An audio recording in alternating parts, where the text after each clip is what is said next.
Let's begin. This is a subject that interested me because I used to work as a political lobbyist and as a professional communicator, and I appreciate that all of you have interests in lobbying and communication from various points of view. One of the things that I tell my students is that because all of us can speak, because all of us can write, what they will find when they go out into the so-called real world, they leave the university and they go into jobs, they will find bosses, they will find organisational leaders who think that because they can speak and write, they know how to communicate effectively. Just because we have the equipment, because we can speak and write, does not necessarily mean that we can communicate effectively. This is, as I say, what I tell my students. We need a strategy, we need tools and techniques to help make our communication effective. So, one of the suggestions I have for this session is that we should spend some time thinking about what strategy is likely to be most effective for our lobbying and communications. One of the other points I would want to encourage us to think about, we've talked in this conference and informally about how difficult it can be to have the Palestinian voice heard in the media.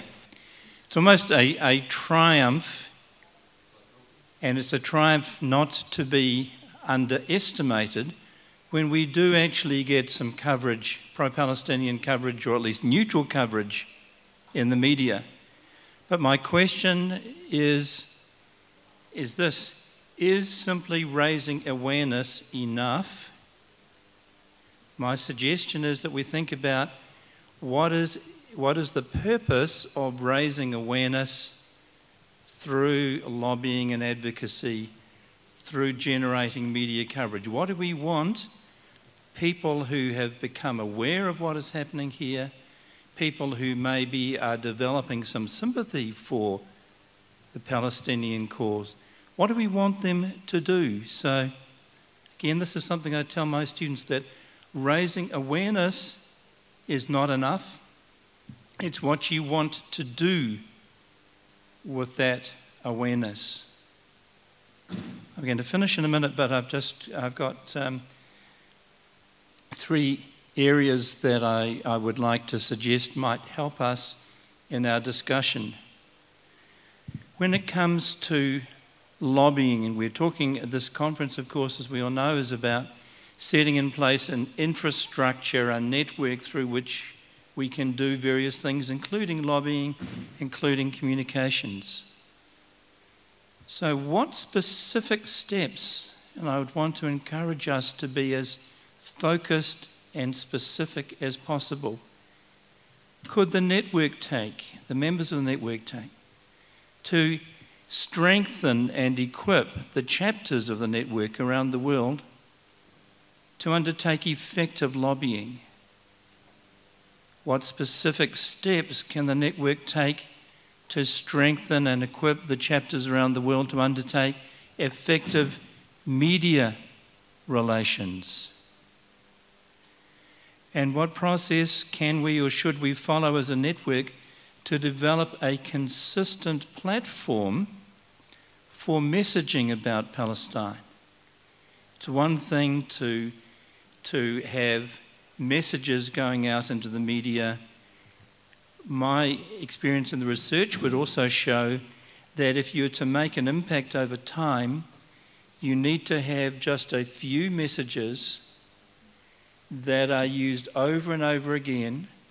I'm not talking about parroting messages, I'm talking about being consistent in the way that we describe and position what's happening here.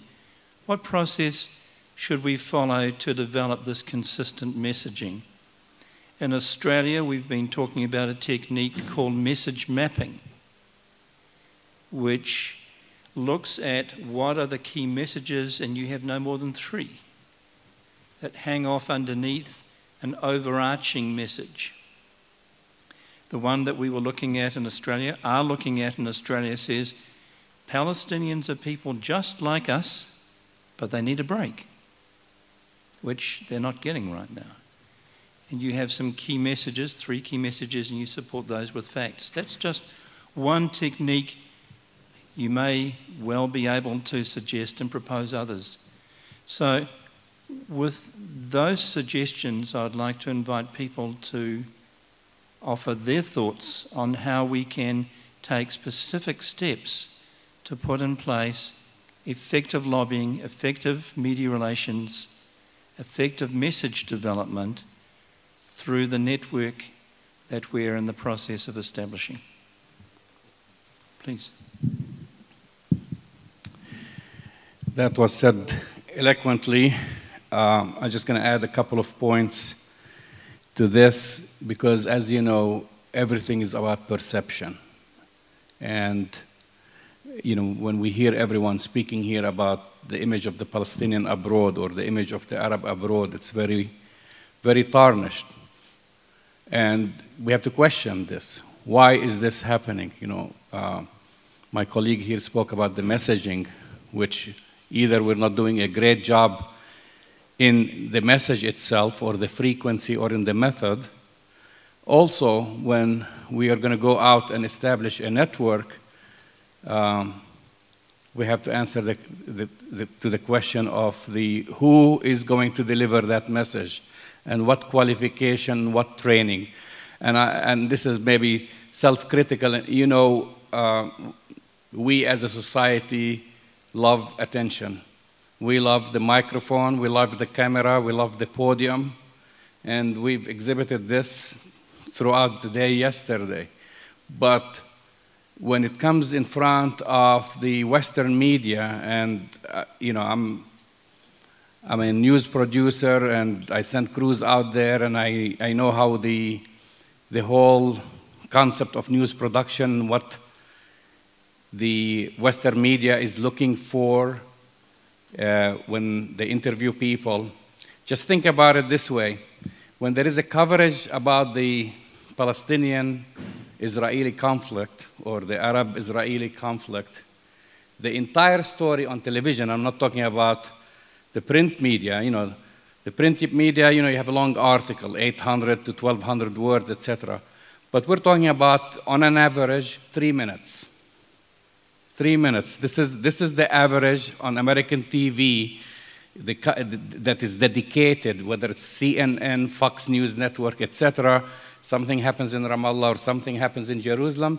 That's all what they give, 3 minutes. Now, out of the 3 minutes, when they talk to spokespeople, it's usually in the seconds, 20 seconds, 30 seconds, and so forth. 30 seconds.